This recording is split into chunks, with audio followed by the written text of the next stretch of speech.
Right, I just wanted to quickly do a review on the Barnes tipped TT-SX in 270. Been looking for some stuff on reloading on YouTube and couldn't find a lot there in relation to reloading these bullets. Barnes do already make this bullet in 270 preloaded. They call it the Vortex. But I've been shooting deer now for 3 years. I started using these bullets about two and a half years ago now. I've developed a load in the 270 which I find to be very effective. That's my version of the Vortex. Case has been in my pocket for probably about half a season, so it's a little bit sort of tarnished around the brass case, but this bullet performs extremely well. Have played around with it a little bit in relation to powder weights, and I'll tell you the reason why I dropped down to 110 grain head. I was shooting before 130 grain AccuBond bullet, and yeah, basically I was getting a lot of hydrostatic shock on the front end of the deer, a lot of meat damage there, so I wanted to sort of bring that down a little bit. Also, what I love about shooting as well, I've got a 223 which I load my own rounds for, and I love the 223 because it's such a smooth rifle to shoot. And the only thing about the 270 I found with it was quite aggressive in the shoulder to shoot, and if you're shooting out to 250 or 300 yards, a lot of the time you're waiting to hear the bullet report rather than being able to have a nice clean shot through the rifle and watch the bullet strike the target. So that's one thing I wanted to do, was to develop a round that did that was nice and smooth, that I could watch the bullet hit, and that wasn't full of recoil, yet still maintain that hard hitting power to be able to do business. So like I say, I had a look online, saw these bullets advertised, so I thought I'd give them a go. So first look at the box. Like I say, I had to take the cellophane off, so the box has been a little bit, the paper's come off a bit with the sellotape, but I was very sort of pleased with how secure the bullets were in there. When you open them up, there's a bit of foam in the top to keep them all compressed. I have taken out about 28-30 bullets out of this already because I reloaded them about a year ago, I suppose.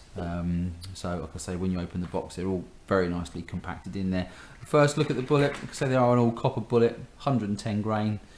Lovely little blue polymer tip on there, which seems to do the business when they hit the target, expands the bullet nicely. I'm finding on the entry, very tiny little hole on the entry. On the exit wound, probably something no bigger than your thumbnail. Like I say, in the heart and lungs are pretty much destroyed when you open up the carcass, and most of the deer that I shoot with these bullets don't tend to go more than about 5 yards, 10 yards at the most, even with a heart and lung shot. But what I like about them is they are very, very quick.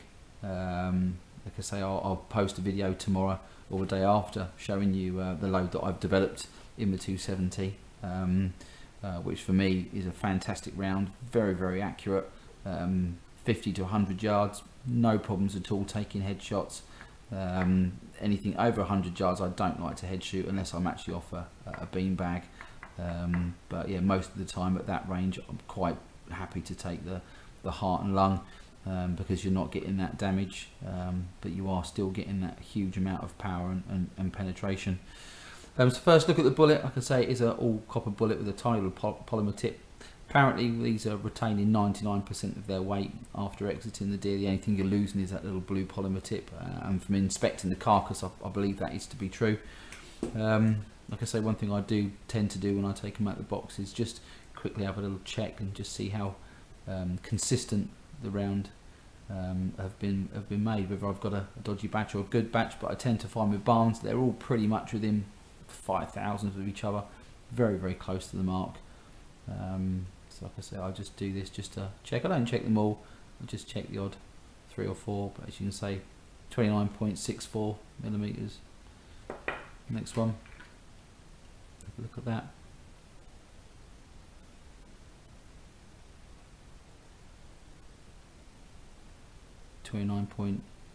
.68.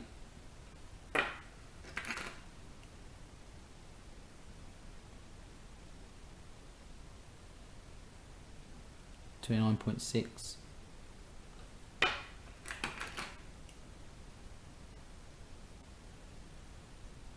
29.7. 29.61.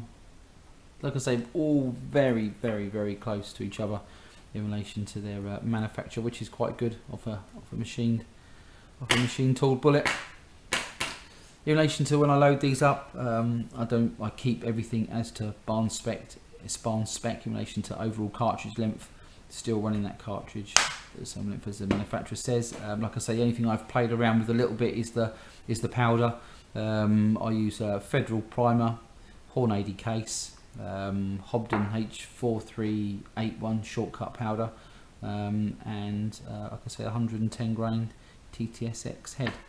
Like I say, I'll show you another video within the next couple of days on how to load these up. I'll run it right from the start as if you've never reloaded a 270 bullet before. So I'll start with this setup of the press, de-priming the old case, putting the primers in, de-chamfering the end, seating the bullet, powders, weighing the powders, setting the scales up and everything like that. So hope this has been sort of a good insight, but if you're looking for a good all-round deer bullet in 270, Barnes TTSX is the way forward.